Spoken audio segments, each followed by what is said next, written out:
आजिर मूलरेखु स्पष्टीकरण करने निमंते आम साथी अच्छा राजयोगिनी पार्वती भौणी भौणी ओम शांति। ओम शांति।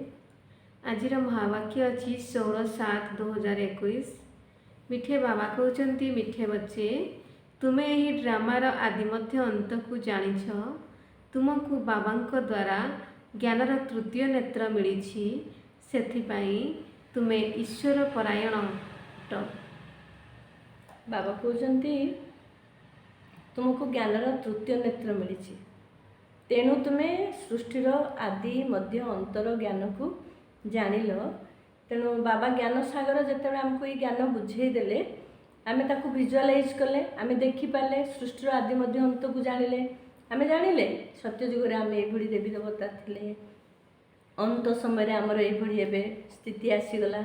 तेणु स्मृति विस्मृतिर खेल को आमे बुझीपारे जो समझर नेत्र मिलला जहाँ को ज्ञान नेत्र बोली कहुच्छे। स्थूल एमती गोटे नेत्र ये ना कि सूक्ष्म गोटे नेत्र रही जहाँफल आम आत्मा परमात्मा रचयिता रचनार ज्ञान को बुझीपार। आजिरा प्रश्न अच्छी बाबांकर केउ उपाधि धर्मस्थापक मानंकु दिया जाई पारिबो नाही। उत्तर अच्छी बाबा होचंती सद्गुरु। कौनसी धर्मस्थापकंकु गुरु कहि पारिबा नाही कारण गुरु सीए जी दुखर मुक्त करिथांती सुख को नहीं जाई थांती। धर्मस्थापकंक जन्म परे तांक धर्मर अन्य आत्मा माने परमधामरु तलकू आसी थांती। सेमाने काहाकू उपरकू अर्थात घर को नहीं जाती नाही। जेतेबेले बाबा आसंती सेतेबेले समस्त आत्मा को घर को फेराई नहीं जाती। सेथिपाई सीए समस्तंकर सद्गुरु अटंती। बाबा कहले धर्मस्थापक माने आउ शिव बाबा समान नुहति। से तो धर्म आत्मा से माने परमात्मा होचने परम पिता परमात्मा एवं धर्मस्थापक मानकर कर्तव्य आ परमात्मा शिव बाबांकर कर्तव्य मध्य समान नुहे। तेणु परमात्मा जो मुक्ति जीवन मुक्तिर वरदान दौरान यही वरदान धर्म पिता माने दे पारु नाहांती। तेणु धर्म पिता माने जेतेबेले आसुचंती परम धामरु एई सृष्टि रूपक रंगमंच को जमती कि द्वापर जुग परे परे धीरे धीरे धीरे धीरे इब्राहिम आसिले तापरे गौतम बुद्ध जीशुख्रीष्ट आदि गुरु शंकराचार्य एमिति धर्म पिता माने धीरे धीरे आसिले एवं सेमानकर धर्म स्थापना कले। जो धर्म पिता आसिले से धर्मर आत्मा माने तांको पछे पछे परम धामरु ए दुख धाम को आसिले। तेणु धर्म पिता माने आसिला परे परे शांति धामरु आत्मा माने दुख धाम को आसी पार्ट प्ले करछंती। किंतु परम पिता परमात्मा जेतेबेले आसिके हमको ज्ञान सुनाउछंती सेतेबेले आमे ए दुख धामरु शांति धाम को जीवा पाई प्रस्तुति होउछंती एवं शांति धाम को गला परे पुणी सत्यजुग दुनिया रे आसी आमे पार्ट प्ले करिबा।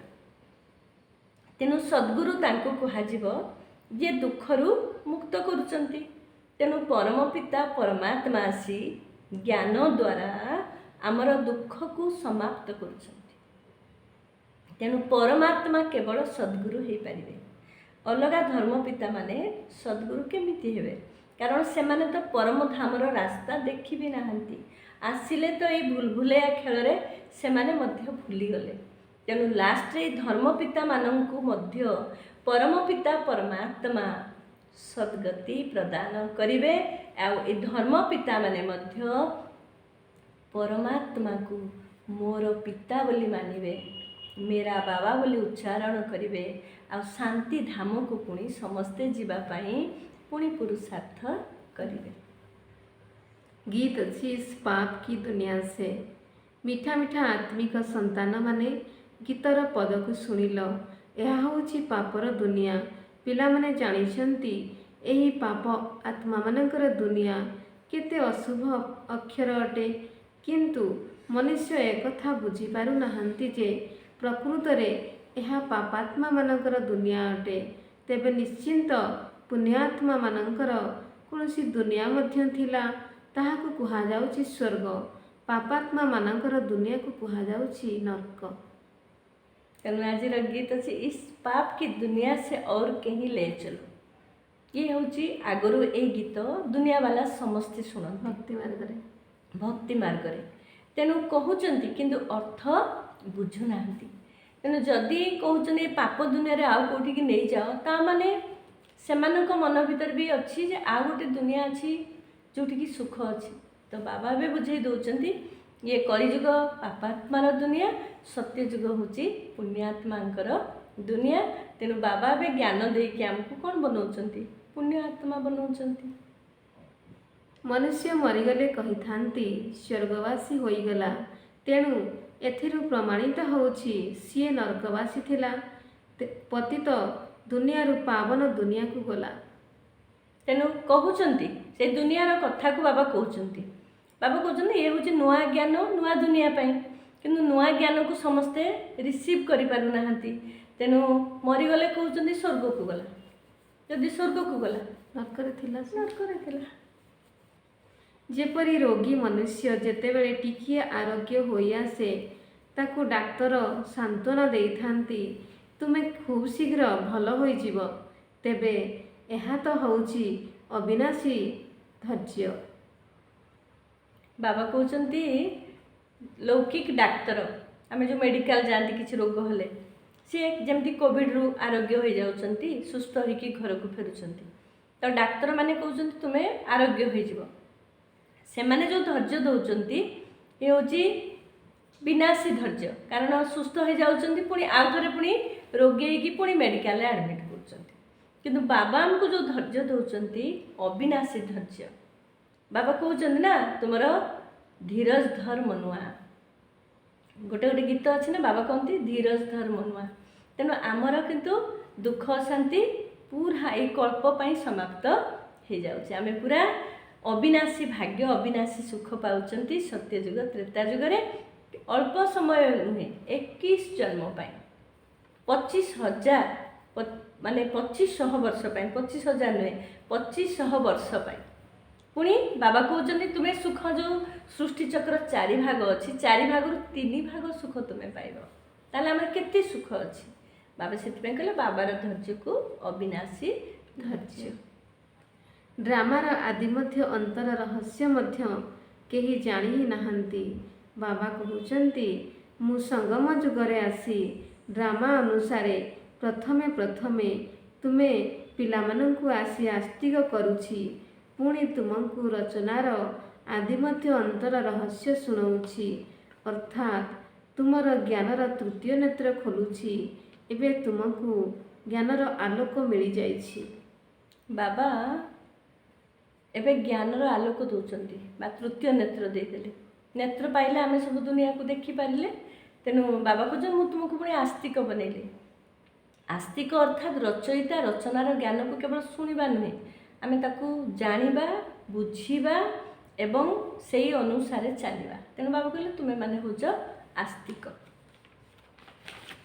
ଶାସ୍ତ୍ରରେ ଦେଖାଇଛନ୍ତି ମହାଭାରତ ଯୁଦ୍ଧ ଲାଗିଥିଲା ଏବଂ ଏକମାତ୍ର ଆଦି ସନାତନ ଦେବୀ ଦେବତା ଧର୍ମର ସ୍ଥାପନା ହୋଇଥିଲା। ବାବା ଆସି ଆତ୍ମାମାନଙ୍କୁ ରାଜଯୋଗ ଶିଖାଇଥିଲେ ସତ୍ୟଯୋଗୀ ସ୍ୱରାଜ୍ୟ ଦେବା ପାଇଁ। ତେଣୁ ଯେଉଁ ମହାଭାରତ ଯୁଦ୍ଧ ଯେଉଁ କୁହାଯାଇଛି, ପ୍ରକୃତ ମହାଭାରତ ଯୁଦ୍ଧ ବର୍ତ୍ତମାନ ହିଁ ଚାଲିଛି। ଆଉ ସେଇ ମହାଭାରତ ଯୁଦ୍ଧ କ'ଣ ନା ଲଢ଼େଇ ସମସ୍ତଙ୍କ ଭିତରେ, ହରେକ ଆତ୍ମା ଭିତରେ ଲଢ଼େଇ ଚାଲିଛି। ପୁରୁଣା ସଂସ୍କାରର ଲଢ଼େଇ, ସ୍ୱଭାବ ସଂସ୍କାର ଟକରାବର ଲଢ଼େଇ, ପରିସ୍ଥିତିର ଲଢ଼େଇ, ପରିସ୍ଥିତି ସ୍ତରରେ ମଧ୍ୟ ସମସ୍ତେ ଲଢ଼େଇ କରୁଛନ୍ତି। ପ୍ରକୃତି ସହିତ ମଧ୍ୟ ଲଢ଼େଇ, ବିମାରୀ ସହିତ ମଧ୍ୟ ଲଢ଼େଇ। ତେଣୁ ଏଇ ଯେଉଁ ଲଢ଼େଇ ଚାଲିଛି ଏ ହେଉଛି ପ୍ରକୃତ ମହାଭାରତ ଯୁଦ୍ଧ। ତେଣୁ ବାବା କହୁଛନ୍ତି ଏବେ ଯେଉଁ ବାବା ଯେଉଁ ଜ୍ଞାନ ଶୁଣାଉଛନ୍ତି ସେଇ ଜ୍ଞାନ ଦ୍ୱାରା ଆମେମାନେ ସମସ୍ତେ ଏଇ ଯୁଦ୍ଧ ଉପରେ ବିଜୟୀ ହେବା। ଆଉ ରାଜଯୋଗ ଦ୍ୱାରା ଆମେ ଆମର ସ୍ୱରାଜ୍ୟକୁ ପ୍ରାପ୍ତ କରିବା, ଆମେ ସେଇ ଦୈବୀ ରାଜ୍ୟ ଭାଗ୍ୟକୁ ପୁଣି ପ୍ରାପ୍ତ କରିବା। କାହାର ବି ଜ୍ଞାନର ତୃତୀୟ ନେତ୍ର ନାହିଁ। ବାବାଙ୍କ ବ୍ୟତୀତ କେହି ତୃତୀୟ ନେତ୍ର ଦେଇପାରିବେ ନାହିଁ। ବିଶ୍ୱର ଇତିହାସ, ଭୂଗୋଳ, ମୂଲ ବତନ, ସୂକ୍ଷ୍ମ ବତନ, ସ୍ଥୂଳ ବତନ ଏସବୁକୁ ତୁମେ ହିଁ ଜାଣୁଛ। मूल बर्तन है आत्मा मानकर दुनिया। बाबा कहले इतिहास भूगोल भी एवं तुम्हें जाऊच सारा विश्वर इतिहास कहले तुम्हें अतीत सत्य जुगरे देवी देवता थिल पुणी धीरे धीरे 84 जन्मर कहानी जो सीढ़ी चित्र आम बुझीपार्टी विश्वर इतिहास को। भूगोल कहले स्थूल दुनिया स्थूल तीन लोक स्थूल दुनिया उपर सूक्ष्म बर्तन ताठार आहरी ऊर्ध्वे हूँ शांतिधाम परमधाम बा मूल बर्तन ये हूँ बाबा कहते ये हूँ भूगोल। सन्यासी माने कहउछंती आमे ब्रह्मरे लीन होइजिबु अथवा ज्योति ज्योतिरे मिशिजिब एपरि होई न थाए। तुमे जानिछ समस्ते ब्रह्म तत्वरे जाई निवास करिबे ताहा शांतिधाम घर अटे। सेमाने कहि दउछंती ब्रह्म ही भगवान। अनेक तफात रहिछि। ब्रह्म तो तत्व अटे जेपरि आकाश तत्व अटे सेहिपरि ब्रह्म मध्य तत्व अटे जेउठी आमे आत्मा माने एवं परमपिता परमात्मा निवास करिथाउ ताकु स्वीट होम बा मिठा घर कहा जाए। बाबा कहते आत्मा ज्योति ज्योति लीन हो जदि लीन हो ताहले आत्मा ज्योति रोहुतबा निवास स्थान घर मध्य से माने बुझी पारु नाहंती। तेणु ब्रह्म तत्व बा परमधाम शांतिधाम जोटा आत्मा मानकर घर से जो सन्यासी माने कहउचंती से सन्यासी माने बा से आत्मा माने मध्य से शांतिधाम रु आसीचंती। तेणु घर आत्मा परमात्मा ये कौन सब लीन हो कि एकाठी चीनी पानी रे मिलेला परी ना। बाबा कहते आत्मा माने से शांतिधाम रे थिले पुणी से शांतिधाम को जीवे। हाँ आत्मा परमात्मा भितर जो एबे संबंध स्थापना होची राजयोग द्वारा तेणु राजयोग द्वारा आत्मा परमात्मा सहित लव रे पूरा लीन हो जाए। जमी आत्मा परमात्मा छड़ा द्वितीय संकल्प किसी ना तृतीय किसी ना मैं मेरा बाबा परमधाम रे आमे अनुभव करिबा मैं मेरा बाबा मैं मेरा बाबा मैं मेरा बाबा। बाबा तुमको त्रिकालदर्शी त्रिनेत्री करुछंती। देवता माने त्रिकालदर्शी नुहंती ना शूद्रवर्णर मनुष्य त्रिकालदर्शी अटंती। त्रिकालदर्शी तो केवल तुमे ब्राह्मण वर्णवाला अट। जेपर्यंत ब्राह्मण न होइचंती से पर्यंत ज्ञानर तृतीय नेत्र मिली पारिबो नाही।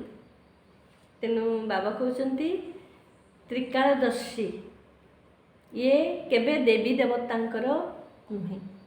जेने प्रथमे जेतेले बाबा कहती शोध शंख चक्र गदा पद्म ये सब विष्णुकर अलंकार नुहे ये सब ब्राह्मण मानकर अलंकार। से जिते आम बुझी न था से आम एक्सेप्ट कर पार नथिले किंतु जेते बुझिले हाँ प्रकृत जदि शंख चक्र गदा पद्म जदि ये अलंकार जदि देवी देवतांकर रहिबो ताहले सेमानंकु तो ए पुणी जना पड़िबो जे आम कलिजुग दुनिया को आसीबो ताहले से सुखर अनुभूति हो पार ना। तेणु बाबा कहते त्रिकालदर्शी ये सृष्टिर आदि मध्य अंतर ज्ञान मध्य केवल तुम ब्राह्मण मानकर तुमको ज्ञान नेत्र मिली। ये ज्ञान नेत्र देवी देवता मान पाखरे मध्य न थाए। से शंकर को देखे दिखाई तपस्यारत शंकर को भ्रुकुटी मझिरे मध्य गोटे नेत्र तृतीय नेत्र देखी दि जाए। जो माने ईश्वर प्रेमी होउछंती सेमाने बाबा को भल भावरे स्नेह करुछंती। तुम उपरे बाबांकर मध्य स्नेह रही। तुमको स्वर्गर संपत्ति दउछंती। गायन मध्य रही विनाश को प्राप्त करंती विपरीत बुद्धि विनाश होई जानती एवं विनाश काल रे प्रीत बुद्धि वाला विजय प्राप्त करंती। गीता रे किछि किछि अक्षर सत्य रही। श्रीमद् भगवत गीता होची सर्वोत्तम शास्त्र। बाबा कहते सर्वशास्त्र शिरोमणि गीतार जो वर्णना अच्छी प्रीत बुद्धि विजयंती विपरीत बुद्धि विनश्यंती।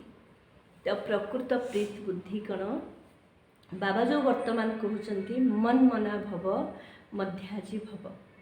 मन मना भव तो याद आ मध्याजी भव अर्थात पढ़ाई।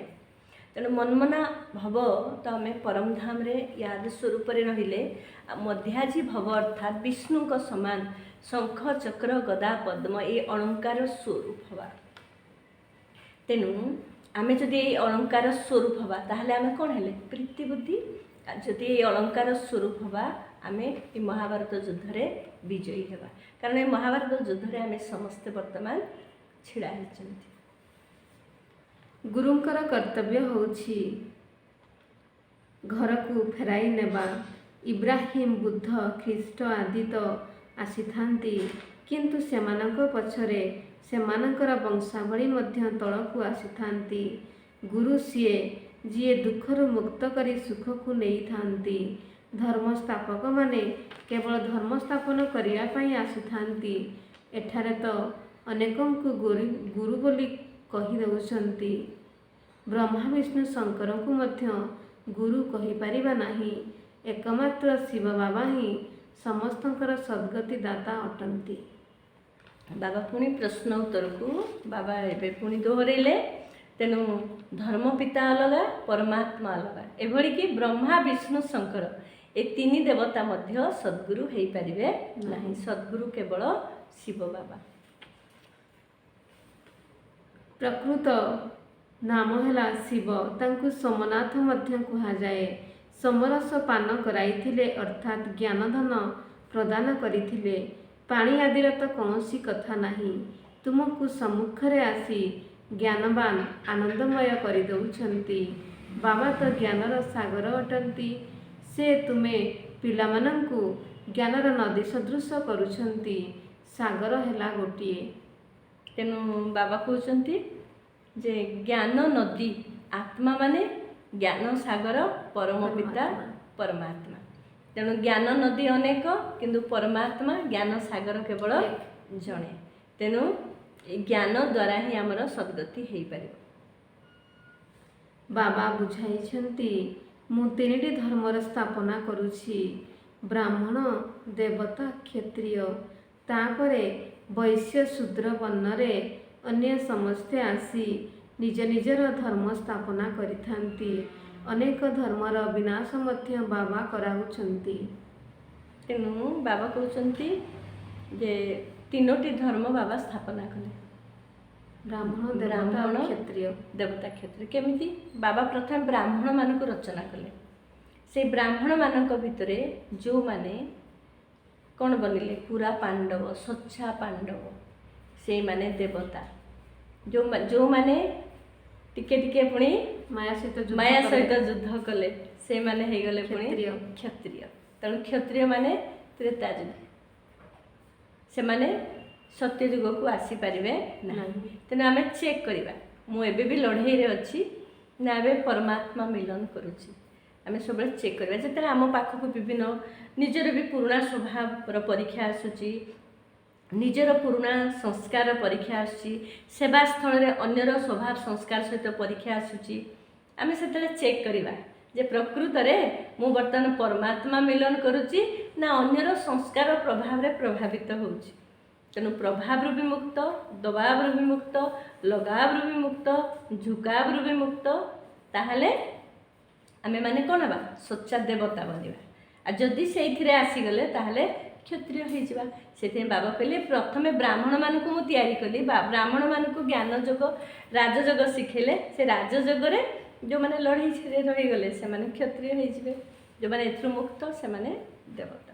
पुणी बाबा कहले जो मैंने अन्य धर्म स्थापक माने वैश्य एवं शूद्र वर्णर से स्थापना करुछन से बेले से आसुचंती से समय द्वापर जुग निजे बाबा कर्म करुछंती तुमे पिलामानकु मध्य शिखाउछंती।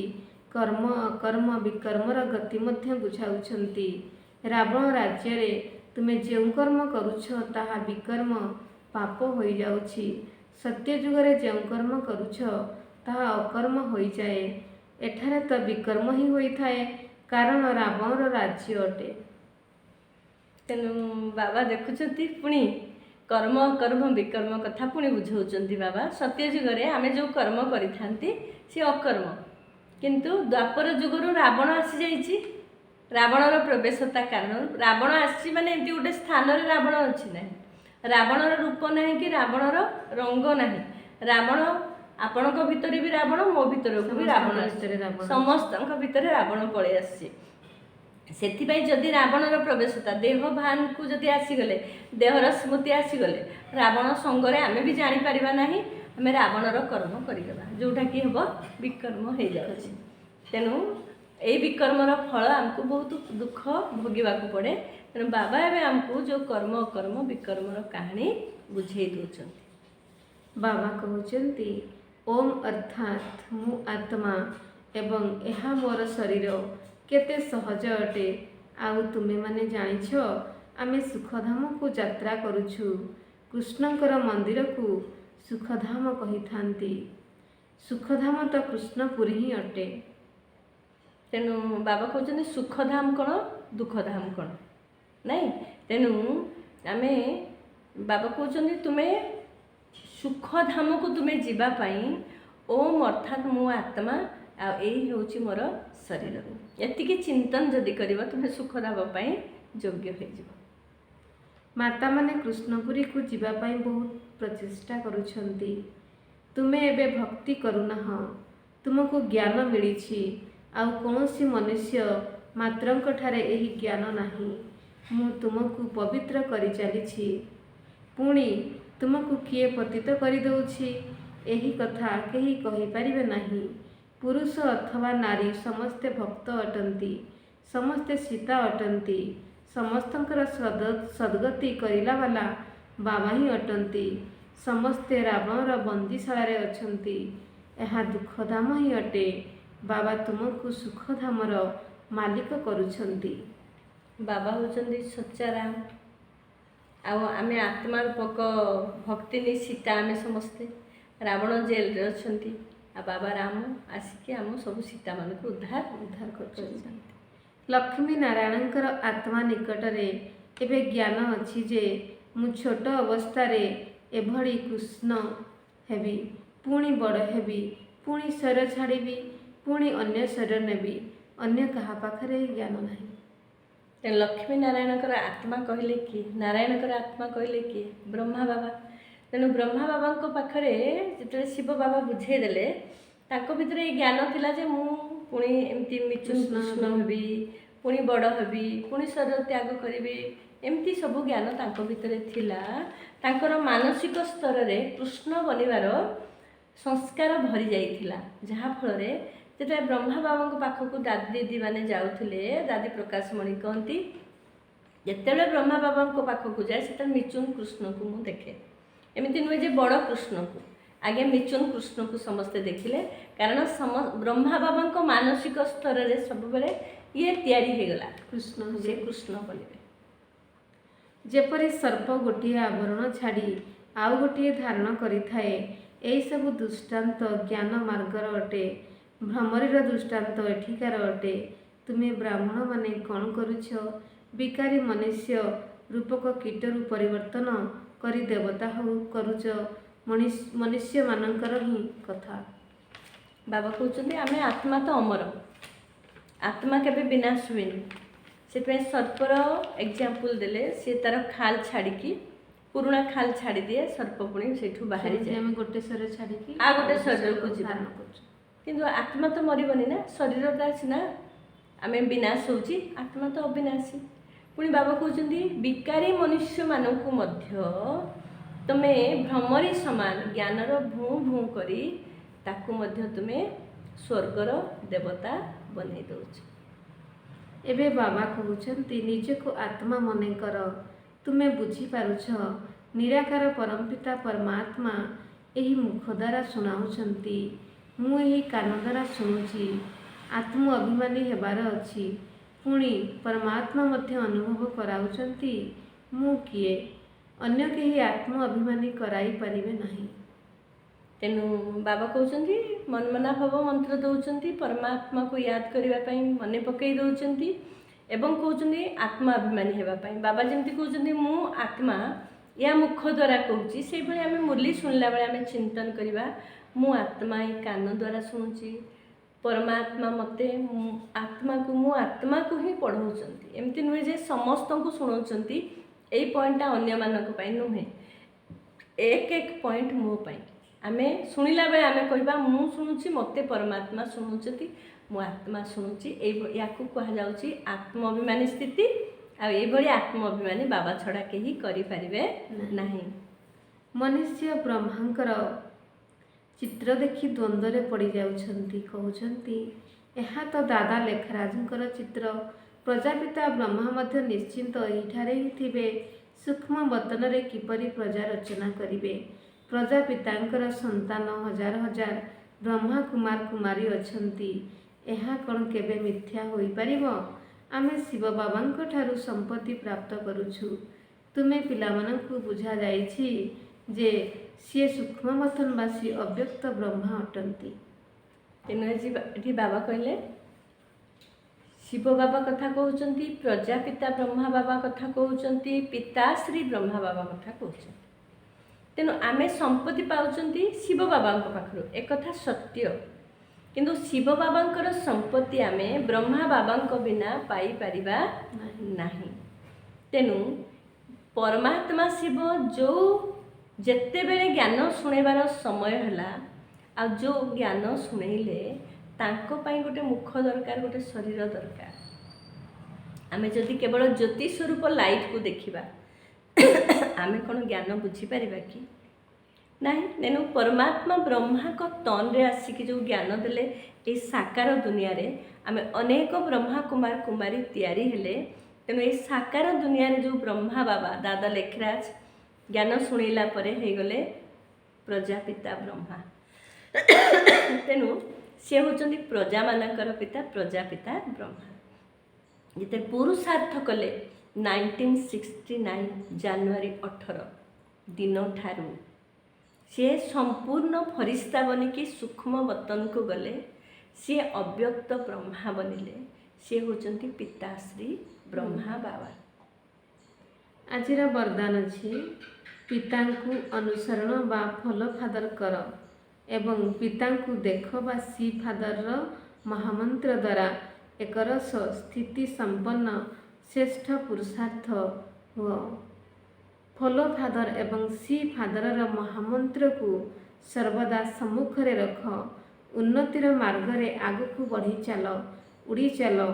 कदापि आत्मा मानकु देख नहीं, काहेकि ना प्रत्येक आत्मा पुरुषार्थी। पुरुषार्थी आत्मा मध्य रे भल भी अच्छी, किछि कमजोरी मध्य रही, केही संपन्न नुहंती। एथिपाई केवल पितांकु अनुसरण कर, कौनसी भाई भौणी को नुहे। तेणु जेपरी बाबा एकरस अटंती सेहीपरि पिलांकु अनुसरण करुथिबा आत्मा एकरस स्वतः होई जिवे। बाबा टी दुईटा कथा कहले, follow father see father, not see brother and sisters. तेणु फॉलो फादर अर्थात ब्रह्मा बाबा को फॉलो करिबा बा ब्रह्मा बाबा को अनुसरण करिबा, ब्रह्मा बाबा को कदम रे कदम रखी चलिबा। सी फादर बा शिव बाबा को देखिबा, किंतु अन्य भाई भौणी मानन को देखिबा नहीं। कारण समस्ते पुरुषार्थी, समस्तक भितरे आच्छा अच्छी आउ बुरा संस्कार भरी रही, समस्ते संपन्न हेई नाहंती। जदि आमे शिव बाबा एवं ब्रह्मा बाबा को देखिबा ताहले आमे एकरस स्थिति रे रही परिबा आउ श्रेष्ठ संपन्न पुरुषार्थी आमे बनि परिबा। आजिर स्लोगान अछि परचिंतनर प्रभाव रे न आसी शुभ चिंतनकारी शुभ चिंतक मणि हुओ। जदि आमे परमात्मा भली सत्यम शिवम सुंदरंकर संतान, परमात्मा जदि सारा संसार को साक्षी भाव रे देखुचंती, समस्त को सकाश दउचंती, आमे से परमात्मा का संतान। परमात्मा सृष्टिर आदि मध्य अंतर ज्ञान देई कर्म कहानी सुने देले, ड्रामा रे कर्म सिद्धांत बुझेई देले। तापर भी जदि आमे आत्मा मान को देखिला बेले परचिंतन परदर्शन रो प्रभाव रे आसीबा, ताले आमे केमिति शुभ चिंतक मणि हेई परिबा।